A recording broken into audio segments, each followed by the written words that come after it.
আসসালামু আলাইকুম। আমি মাহিরা নায়াজ মম চলে আসলাম আপনাদের মাঝে নতুন আরেকটি ভিডিও নিয়ে। দেশ এবং দেশের বাইরে যে যেখানে আছেন আশা করছি অনেক ভালো আছেন। আমি আলহামদুলিল্লাহ অনেক ভালো আছি।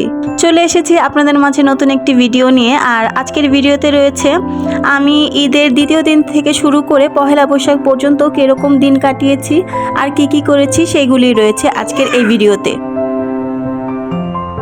এটা ছিল ঈদের তৃতীয় দিন। তো মাহিরা যেহেতু বাড়িতে চলে গেছে তো আনায়া একেবারে একা একা ফিল করছিল, তো কোথায় আর যাব। তো এরই ভিতর আবার আমরা গিয়ে আনায়া আর আনাসকে নিয়ে মানে আমার বোনের ছেলেকে নিয়ে আমরা সবাই একটু বাহিরে বেরিয়েছিলাম। তো বাচ্চারা বাহিরে বের হলে হয় কি মানে ওরা একটু ঘোরাফেরার জায়গা খুঁজে, তো ঘোরাফেরার জায়গার কোথায় যাব, তো ওদেরকে নিয়ে চলে গিয়েছিলাম আইসক্রিম পার্লারে। আইসক্রিম পার্লারটা অবশ্য আমাদের এলাকাতে, তো বিশেষ করে গিয়ে ওদেরকে নিয়ে যখনই বের হই তখনই এই আইসক্রিম পার্লারে আসি, কারণ ওরা এখানে এসে এত বেশি এনজয় ফিল করে। আর কি মানে আরও 6 মাস আগে ওদের দুজনকে যখন এখানে নিয়ে আসছিলাম তখন ওরা কি মানে এই সব কিছু দেখে, এই গাড়ি দেখে বা গাড়িতে উঠে ওরা এত বেশি ভয় পাচ্ছিল। কিন্তু এখন হয় কি মানে ওরা গেলে ওদের বসানোর আগে ওরা পাগল হয়ে যায় কখন এটাতে বসবে বা কখন খেলবে। তো আগে না হতো কি মানে মন খারাপ হয়ে যেত যখন ওদেরকে নিয়ে যেতাম, মানে ওরা না এটা আনন্দটা বুঝতো না, তারপরে এটাতে উঠলে কীরকম লাগে ওইটা বুঝতো না। বসালেই দেখা যায় কি আনাসও কান্না শুরু করতো বা আনায়ও কান্না করতো। এখন দেখা যায় ওদেরকে নিলে ওরা মানে আমাদের থেকে বেশি এক্সাইটেড থাকে কখন চড়বে কখন আনন্দ করবে। তো যাই হোক আমাদের কাছে অনেক বেশি ভালো লেগেছে। তো ওইখান থেকে বের হয়ে আমরা আবার গিয়েছিলাম একটু আপন কফি হাউসে। আর আপন কফি হাউস মানে তো এখানে ওনাদের স্পেশাল কফিটা ট্রাই করতে হবে। তো আমরা সবাই আবার কফি খেয়েছিলাম। তো বেশি কিছু না, এই ছিল ঈদের তৃতীয় দিন। এরকম করে ঈদের তৃতীয় দিনটা কেটেছে। এরপর গিয়ে আজ ঈদের চতুর্থ দিন মানে গিয়ে পহেলা বৈশাখ। তো আজ মাহিরার বাবা আসবে বলেছিল। প্রথমে আসার কথা ছিল না, তো আমরা ভেবেছিলাম সবাই মিলে একটু বের হব। তো এর ভিতর প্ল্যানটা চেঞ্জ হয়ে গেছে, মাহিরার বাবা বলছিল মাহিরার বাবা আসবে। তো অলরেডি আমি আগেই রেডি হয়ে গিয়েছিলাম, এর ভিতর মাহিরার বাবা এসেছে। তো মাহিরার বাবা আসার পর বলছিল যে ওনার একটা বাহিরে কাজ আছে, তো কাজ আছে বলতে ওইটা আরও সন্ধ্যার পর লেট হবে। তো মাহিরার বাবা বলছিল চলো রেডি যেহেতু হয়েছো তোমাকে রিক্সা দিয়ে ঘুরাই, কারণ কি ও বাড়ি থেকে আসার সময় দেখেছে যে রাস্তাঘাট অনেক বেশি ফাঁকা। তো কি নর্মালি তো এরকম ফাঁকা থাকে না, এখন যেহেতু ঈদের ছুটি চলছে তো রাস্তাঘাট অনেকটাই ফাঁকা বললে চলে। আর এরকম ফাঁকা রাস্তায় কিন্তু রিক্সা দিয়ে ঘোরার আনন্দটা অন্যরকম। তো দেখেন কতটা নিরিবিলি, নর্মালি কিন্তু এরকম থাকে না। এরপর কিন্তু আমরা এখানে গিয়ে মৎস্য ভবনে চলে এসেছিলাম। মৎস্য ভবন বলতে এখানে রমনায় চলে এসেছি। মানে সারা রাস্তা তো একেবারে জ্যাম শূন্য ছিল। এখানে আসার পর দেখি বাবারে বাবা এত বেশি লোকজন আর এত বেশি ক্রাউড ছিল, মানে দাঁড়ানোর মতো অবস্থা না। তারপর কি আমি বলছিলাম আচ্ছা এটার ভিতর গিয়ে কি করব, যা দেখা তুমি বাইরে থেকে দেখে নাও, ভিতরে গিয়ে কোনো কাজ নেই। তো বলতেছিল দেখো ভিতরে কত সুন্দর ফুল গাছ, কত ভালো লাগতেছে, একটু ভিতরে গেলে তো একটু ছবিও তুলতে পারতাম। তারপর বলতেছিলাম যে ভিতরে যাওয়ার মতো কোনো এনার্জি নেই, কারণ এত ধাক্কাধাক্কি করে ছোট বাচ্চা নিয়ে ঢুকার মতো কোনো মানে এনার্জি ছিল না। এরপর আমরা আবার একটু সামনে নেমেছি, নামার পর বলছে আচ্ছা ওইখানে যেহেতু গেলে না তাহলে একটু নামো, চলো আমরা দিয়ে একটা ছবি তুলি। তারপর ওইখান থেকে নেমে কিন্তু আমরা আবার ছবি তুলেছিলাম। তো মাহিরার বাবা বলছিল তুমি দাঁড়াও আমি তোমাকে কয়টা ছবি তুলে দেই। তারপর সবচেয়ে হাস্যকর বিষয় ওকে তো বলেছি কয়েকটা ছবি তুলে দিতে, তারপর ও করেছে কি আমাকে মানে ভিডিও করছিল, আমি তো ছবি তোলার পোজ দিচ্ছিলাম। তারপর ওকে বললাম লাইক সিরিয়াসলি তোমাকে বলেছি কয়েকটা ছবি তুলে দিতে আর তুমি কিনা ভিডিও করছো, দেখ ভাল লাগে না আমার আর। তারপরে যাই হোক ভিডিও করেছে, কয়েকটা ছবিও তুলে দিয়েছিল। আমার আবার একটা পুরনো অভ্যাস আছে, সেটা একটু রেডি হয়ে বাইরে বের হলেই না কিছুক্ষণ পর মাথা ব্যথা মাথা ঘোরানো শুরু হয়ে যায়, আর এখন সেটাই শুরু হয়ে গেছে। আর এদিকে গিয়ে আনায়া ঘুমিয়ে পড়েছে। তো এখন চলে যাব বাসায়। আর কি আজ অনেক দিন পর হঠাৎ করে একটু গরম পড়েছে, যার জন্য কি একটু অস্বস্তি কাজ করছিল।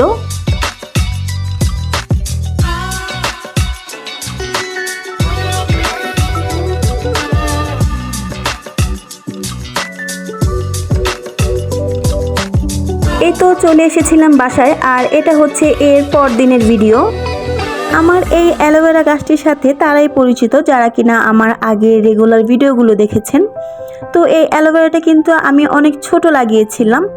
এরপর কি এটা সেই পরিমাণে গ্রোথ হয়নি, মানে এখন পর্যন্ত যেই পরিমাণ গ্রোথটা হওয়া কথা ছিল ওই পরিমাণ গ্রোথ হয়নি, কারণ এটা যথেষ্ট পরিমাণে মানে সার বা হচ্ছে গিয়ে প্রোটিন এটা পায়নি, যার কারণে এটার গ্রোথ বাড়েনি। তো বেশ কিছুদিন আগে হয়েছে কি, আমি কিছু মাটি প্রস্তুত করে এটা নতুন করে আবার এই টবটাতে লাগিয়েছিলাম।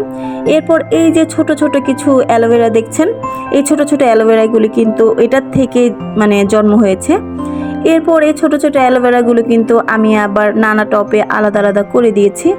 আর এখানে হচ্ছে গিয়ে আমার যে পাতাবাহার গাছটা ছিল, এটার অনেকগুলো ডাল শুকিয়ে ভেঙে গেছে, তারপরে বেশ কিছু পাতা অবশ্য ঝরে গিয়েছে বললেই চলে। তো এখন আবার দেখি কি মানে ইদানিং মানে ছোট ছোট শাখা প্রশাখা গজিয়েছে। তো এইগুলোতে এখন না অনেক গরম পড়েছে, মানে প্রচুর গরম। 2 বেলা পানি দেওয়ার পরেও হয় কি গাছগুলো না একেবারে মূর্ছা খেয়ে যায়। তো আমি করি কি, সামান্য পরিমাণে ডিপে মানে ডিপ ফ্রিজে বা নর্মাল ফ্রিজে হালকা ঠান্ডা করে পানিটা না স্প্রে করে দিই পাতাগুলোর মধ্যে। তো দেখা যায় কি আমার এই মানে পাতাগুলো খুব সতেজ থাকে, আমার গাছটাও খুব ভালো গ্রো করছে। আর সেম প্রসেসটা আমি আমার এই মানি প্ল্যান্টগুলোতেও করে থাকি। আর এই মানি প্ল্যান্টগুলো কিন্তু আপনারা দেখেছিলেন একেবারে চিকন চিকন শুকনো ডাল ছিল, শুধুমাত্র ডালগুলোই ছিল। তো আমি কিন্তু একটা কাচের বোতলে কিন্তু ওইগুলো সংরক্ষণ করেছিলাম। এরপর ওইখান থেকে আমি আবার এই টবটাতে লাগিয়েছি, তারপর কিন্তু এতখানি ছড়িয়েছে আমার মানি প্ল্যান্টগুলো।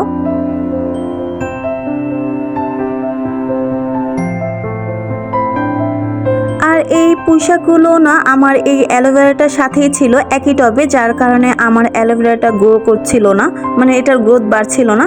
তাই এই পুঁইশাকগুলো মানে পাতাগুলো বেশি একটা ভালো হয়নি, যার কারণে এগুলো আমি মানে খেতেও পারিনি। তো আমার কাছে একেবারে এইগুলো অযথা মনে হচ্ছিল, তাই এগুলো তুলে ফেলেছি। তো এরপর কিন্তু আমরা আবার একটু বাহিরে বেরিয়েছিলাম। মাহিরার বাবা হচ্ছে গিয়ে গতদিন একটু হসপিটালে গিয়েছিল, ওনার শারীরিক অবস্থাটা বেশি একটা ভালো ছিল না। এরপর আমরা সকালে আবার একটু হসপিটালে একটা কাজে গিয়েছিলাম। হসপিটালের কাজ শেষে মাহিরার বাবা এখন আবার চলে যাবে বাড়িতে, তো তার আগে চলে এসেছি আমরা আবার একটু খাওয়া দাওয়া করতে। তো খাওয়া দাওয়া করতে আমরা কিন্তু চলে এসেছিলাম কাচ্চি ভাইয়ের যে তালতলা নতুন ব্রাঞ্চটি ওপেন হয়েছে ওইখানে। আপনারা কিন্তু বেশ কিছুদিন আগে দেখেছিলেন যে বেলি রোডে কাচ্চি ভাইয়ের যে ভবনটি ছিল সেখানে কিন্তু আগুন লাগার পর ওইখান থেকে শোরুমটা ট্রান্সফার করে এখানে তালতলা নিয়ে এসেছে। তো ওইটারই নতুন শোরুমে আমরা এসেছি।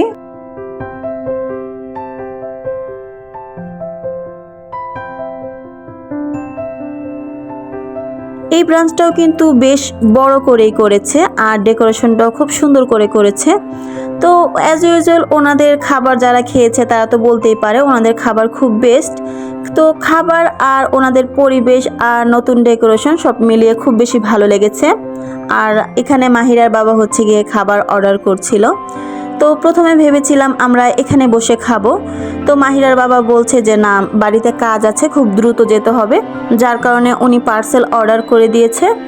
তো এই পর্যন্ত যারা ধৈর্য সহকারে আমার পুরো ভিডিওটির পকর পকর ভগর ভগর মানে সহ্য করেছেন, আমি জানি না সারা ভিডিও জুড়ে আমি যে কি আবোল তাবোল গেয়েছি। তো আমার মনে হয়েছে আজকে আমি একটু বেশি কথা বলে ফেলেছি। তো যাই হোক, আপনারা আমার এই পকর পকর একটু ক্ষমার দৃষ্টিতে দেখবেন।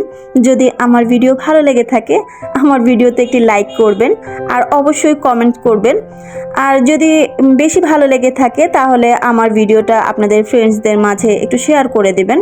এতে করে হচ্ছে কি আমি খুব বেশি উপকৃত হব, কারণ সবার মাঝে আমার ভিডিওটা গেলে সবাই দেখবে আর আমার অবশ্যই ভিউ বাড়বে, এটাতে আমার অনেক লাভ হবে।